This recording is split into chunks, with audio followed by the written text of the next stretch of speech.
拆给你听，只拆懂一个商业概念。我是山姆，今天我们拆消费者性格。想那么多也不会变便宜。这句话你在家电卖场里一定听过，通常是站在旁边那个人讲的。可同一台机器，同一个标价，有人听店员讲10分钟就把卡递出去，有人跑了4家，比了3个礼拜，两个人收入差不多，家里缺的东西一模一样，差别到底出在哪？消费者定位帮你圈出了要顾的是哪一群人，可圈完之后还有一个问题没解决，同一群人站在同一个柜台前面，掏钱的样子为什么差那么多？不是差在年纪，也不是差在口袋深浅，是差在他们对花钱这件事本身的反应方式。消费者性格管的是一个人掏钱前后那一段的固定反应，他要查多久，问几家，犹豫几次，刷完卡会不会回头懊恼，这套反应年年都差不多，换个品类也差不多。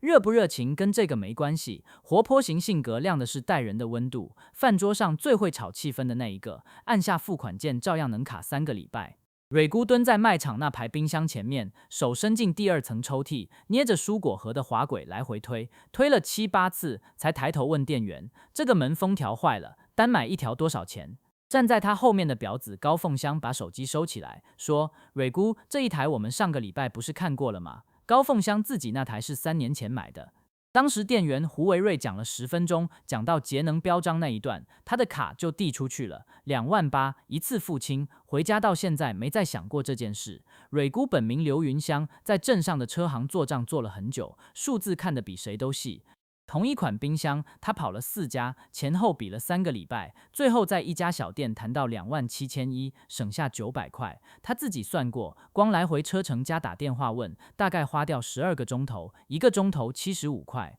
以前家里人笑他龟毛，他也真的想改。有一年除湿机坏了，他逼自己学婊子，站在架子前面10分钟就决定抱了一台回家。结果那2个礼拜，他每天晚上都要去看一眼水箱，总觉得买错了，最后还是拿去换。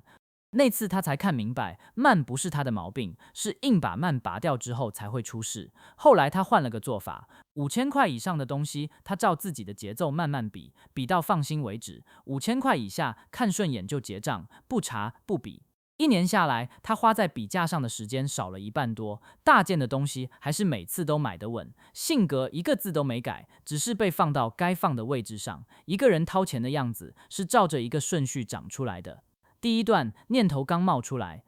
冰箱开始有声音了，有人当天下班就绕去卖场，有人先放着观察2个礼拜再说，这是他启动的快慢。第2段开始找资料，有人问一个信得过的人就够，有人非得自己把3家的规格表摊开来对过才敢动，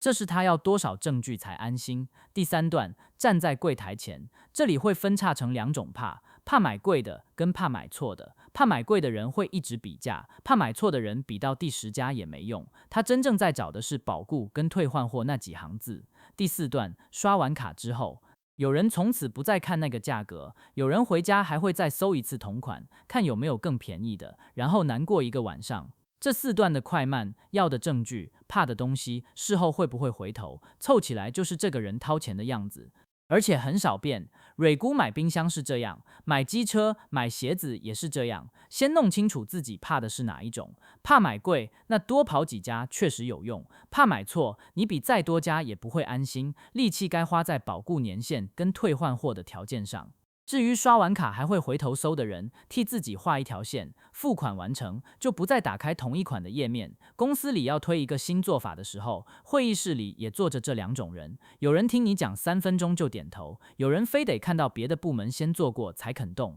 最后面那种人，你补再多热情都没用，要补的是证据跟退路，给他一个可以喊停的试办期，他才敢跟你走第一步。报价单送出去之后，客户的反应也会分成2边。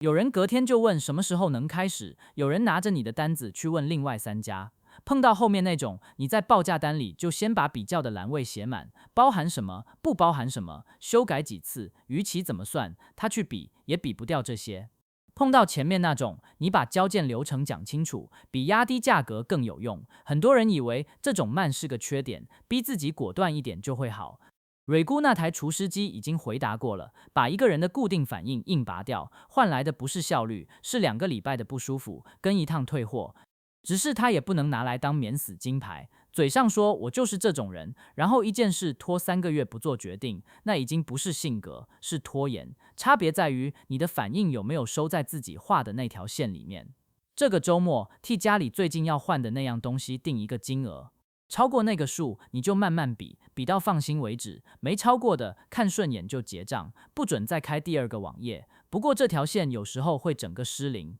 同一个人，同一台冰箱，换一个场合，他会做出跟自己平常完全相反的决定，而且原因常常不在他身上。下集我们拆消费情境，这就是消费者性格。